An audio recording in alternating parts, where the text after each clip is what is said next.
All right, folks, this is Harris Sultan.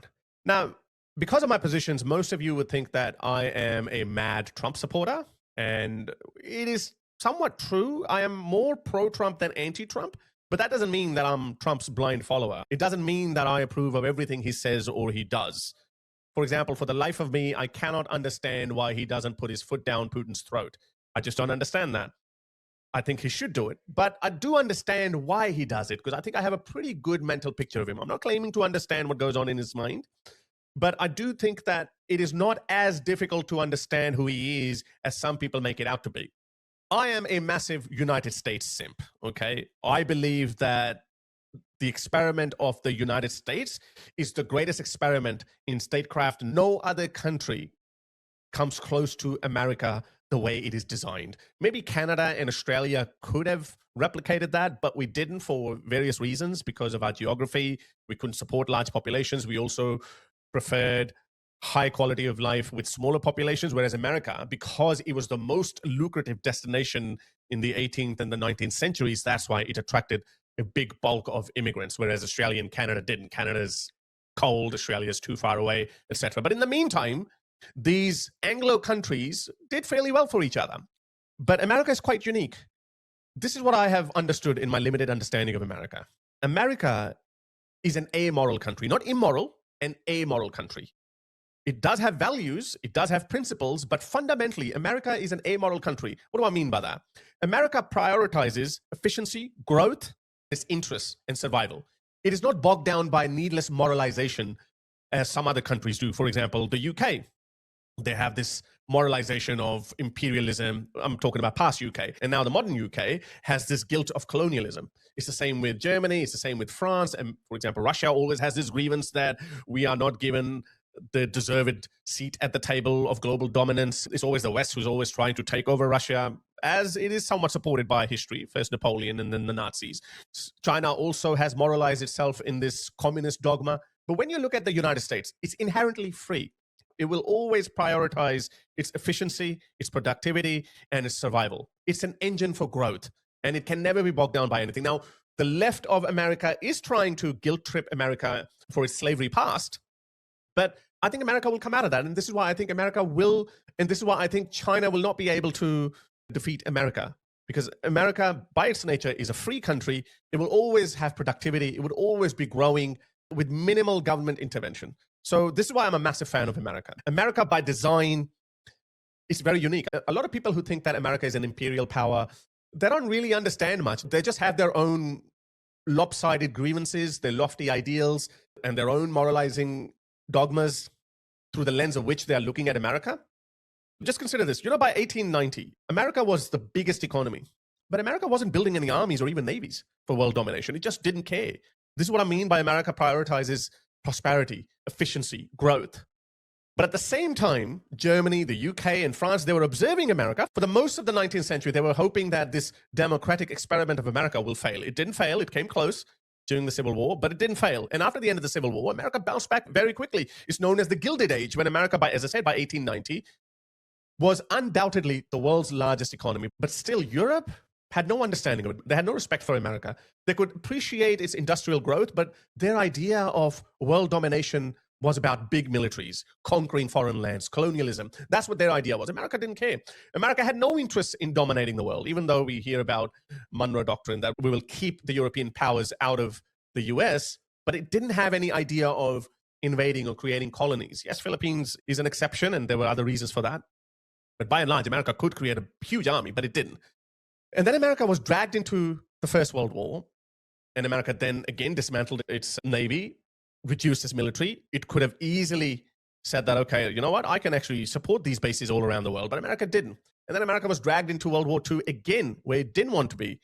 We all know America was very isolationist at that time. It didn't want to get involved in World War II, but until Japan did Pearl Harbor and Hitler stupidly declared war on America. But after the victory of World War II, every other democratic force, the UK, France, they were depleted. China wasn't that big. The Soviet Union was obviously completely opposite to the free world. So after the conclusion of World War II, the United States had no choice but to maintain its presence in Europe and sort of like become the policeman and the custodian of the free world. America had no choice but to be that. So this is why I say America was an accidental superpower. Because if America had gone back to America and left the devastated Europe on its own, who knows? There would have been World War III very quickly. The Soviet Union would have kept coming, and the Soviet Union would have taken over Western Germany and France. Who knows? So with military muscle comes privileges. The US got to draw the rules of the world, and I think it made a fairly decent world order, if you think about it. I often say the United States could have easily invaded West Germany or France or England, as Trump said in his latest speech, that they gave Greenland back to Denmark, a country that was conquered by Germany. By the way, in my opinion, that was the right decision to do because America, in my view, is a benign power. It's not an imperial power. It doesn't conquer countries. That had never happened before. What America did had never happened before. Countries would not voluntarily give up territories as significant as Greenland for America's own security. That just tells you about the benign character of the United States. So that was America in a nutshell. This is my understanding of America, and this is why I love America. I think without America, the world will be a very dark place. Countries like Australia, we are so far away from the rest of the free world. It'd be pretty difficult for us to continue our way of life without the support of America. So after the conclusion of World War II, America created a rules-based order. It wasn't a one-way street for America either. America got special access to military bases all around the world from where it could project power and from where it could defend its financial and political interests. And other mid-power countries like Germany or France or Canada, they get to play second fiddle. And they also benefited immensely from open sea routes, American-led world order, free trade, etc. So all of these countries were also benefiting from the American-led world order. So it was a symbiotic relationship where everyone was benefiting from it, except for countries who were ideologically opposite to us, such as the Soviet Union and then later on Russia, Iran, North Korea. America would not have been able to project its power on countries like Iraq or Iran the way it does without the support of its allies. So as I said, it's important to understand that yes, America spent big bucks, but it also benefited the most. Everyone benefited. But of course, like in any system, there will be some cracks, and every subsequent president after Harry Truman maintained that world order until President Trump comes in, who says, hang on a second, there are some things that don't make sense. Now, I have often said that President Trump is not an ideologue, and I don't mean that as an insult, because that can actually work enormously well for you. The reason why so many Americans have voted him in twice, at least, Trump would say 3 times, because of his common sense policies. What do I mean by that? When you look at people coming in their millions from hostile cultures and ruining the very social fabric of America that made America the greatest country on earth, you have to stand back for a moment and say, well, hang on a second. What's going on? We don't need these people. It's not racist to say, it's a cultural argument, but only Trump can say that, and he can resonate with millions of Americans because it's a commonsensical argument. Common sense is not multi-layered. Common sense looks at an immediate problem and comes up with an immediate solution. It doesn't have to look into many nuances. Now, as I said before, that Trump is not an ideologue, and I don't mean that as an insult. Trump is the president of common sense, which I don't actually mean as a compliment either, because yes, common sense can give you immediate solutions, like in the case of mass deportations. Well done. It's something that the lefties of the world cannot understand because they have created a world order in their head. They think that all human beings are equal, cultures don't matter, we can keep bringing in people and hope that 2 or 3 generations later, these people will integrate and assimilate. Sorry, that doesn't sell a noble cause perhaps, but I am not interested in getting my daughter raped or getting stabbed by someone who came from a third world culture with the hope that one day his grandchildren will integrate. Sorry, I don't want to run that risk. So I'm going to use my common sense that Trump is projecting.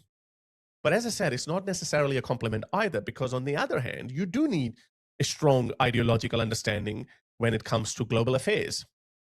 Trump's common sense might work on the issue of immigration, but it doesn't work on how to deal with your allies. Because as I said, having allies as diplomatically strong as the Europeans, throw Canada and Australia in there as well, is an enormous power for the United States. China doesn't have these friends. Who's China's friend? Pakistan, North Korea, Iran, Russia?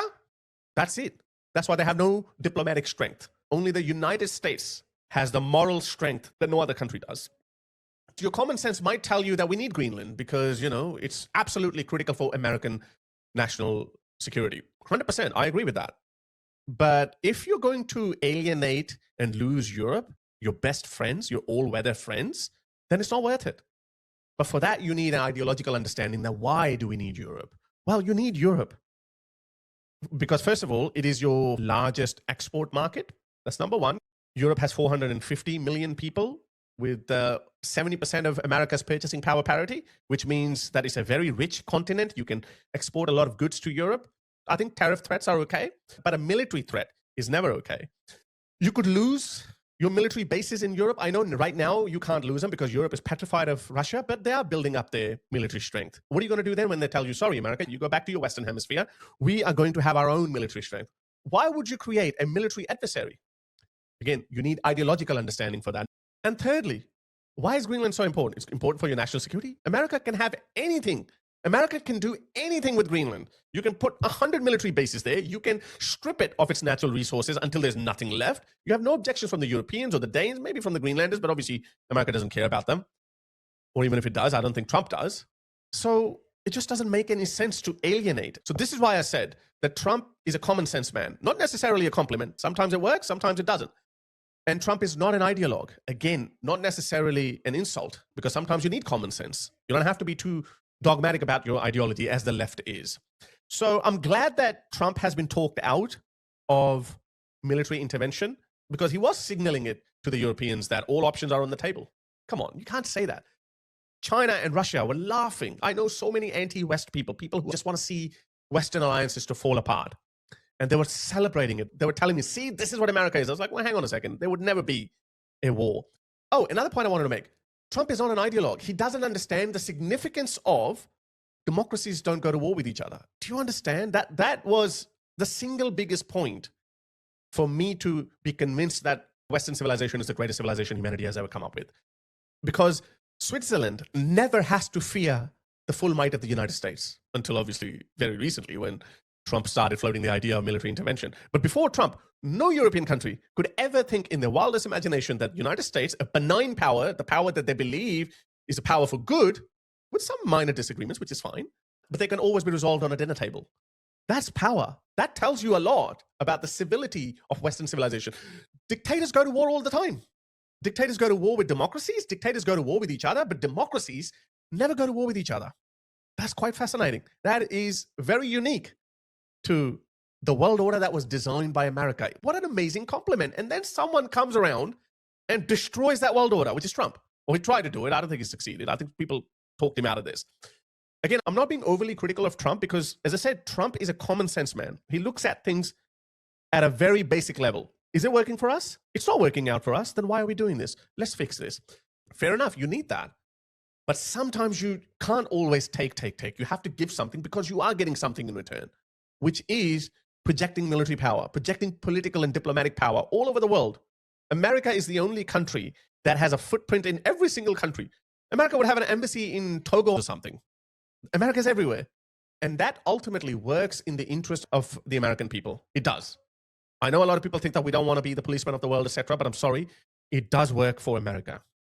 Because if this world order collapses, we go to pre-1945 world order, the great power politics. Can you assure that Russia or China will not start occupying or conquering countries? Can you assure that? This is why I say, without American power, the world will be a very dark place. Trump said that the world would have been... So anyway, I think I'm rambling on, but I guess you get the point. I'm glad that democracies are not going to go to war with each other because that has never happened, and we should always strive to maintain it like that. This is above nationalism. Yes, I do value nationalism a lot more, but we do have shared values, common interests. Isn't that amazing? That more often than not, whether you're the UK or Canada or Australia or France or Germany or America, somehow, despite of our mini financial differences, we always have shared goals. We always have shared interests. That is the key point, which actually makes sure that democracies don't go to war with each other. America is not going to attack the UK because British Petroleum won a contract in the Indian Ocean. That's not going to happen. But if there was an ideologically opposite country, then probably America will go to war with them. And you know what? I don't mind it. For example, Venezuela. Yeah? It's a dictatorship. I don't care. Bomb them. Take Maduro out. If the next president doesn't toe the line, take him out too. But we can't do that with Switzerland because it's a fellow democracy. We have shared goals and shared interests. That's the difference that people don't understand.